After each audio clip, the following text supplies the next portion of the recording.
हम सभी ने भगवान श्री कृष्ण और भगवान श्री हरि विष्णु को सुदर्शन चक्र के साथ में देखा है। चाहे वो उनकी मूर्ति हो या फिर उनका कोई चित्र, वो हमेशा ही अपने हाथ में सुदर्शन चक्र लिए हुए नजर आते हैं। लेकिन क्या आपने कभी सोचा है कि भगवान श्री हरि विष्णु के पास में वो सुदर्शन चक्र आया कहाँ से?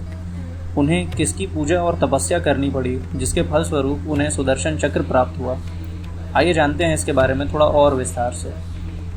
स्वर्ग में देवता रहते हैं और उनके पास सुख और ऐश्वर्य के सभी संसाधन हैं, और इन्हीं संसाधनों से आकर्षित होकर अक्सर राक्षस हमेशा ही स्वर्ग पर आक्रमण करते रहते हैं। लेकिन देवता भी अपनी सूझबूझ और बल से उन्हें अक्सर हरा दिया करते थे।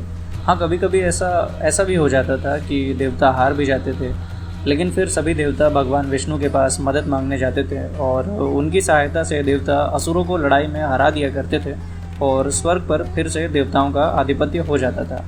लेकिन दुर्भाग्य से एक बार ऐसा नहीं हो पाया। भगवान विष्णु भी देवताओं की सहायता नहीं कर पाए। उन्हें असुरों को हराने के लिए एक बहुत ही शक्तिशाली अस्त्र की आवश्यकता थी, जो कि उनके पास में नहीं था। इस बात से देवता निराश हो गए और उन्हें लगा कि अब स्वर्ग पर हमेशा ही असुरों का राज हो जाएगा। देवताओं की निराशा को देखकर भगवान विष्णु ने महादेव से मदद लेने की सोची और वो कैलाश पर्वत की ओर निकल पड़े।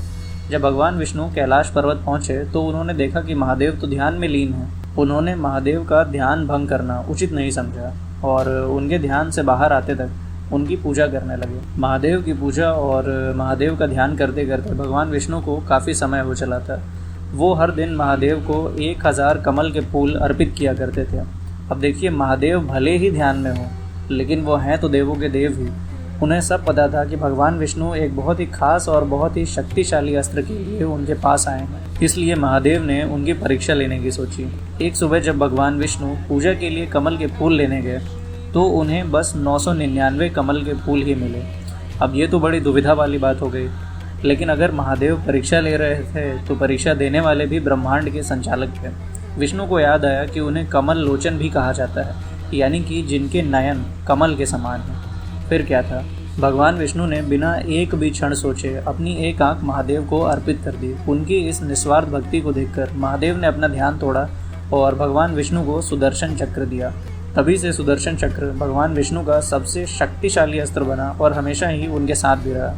तो दोस्तों, इस वीडियो में बस इतना ही। ऐसे ही और वीडियोस देखने के लिए मेरे चैनल को सब्सक्राइब करें और अगर वीडियो अच्छी लगी हो तो इसे लाइक भी ज़रूर करें।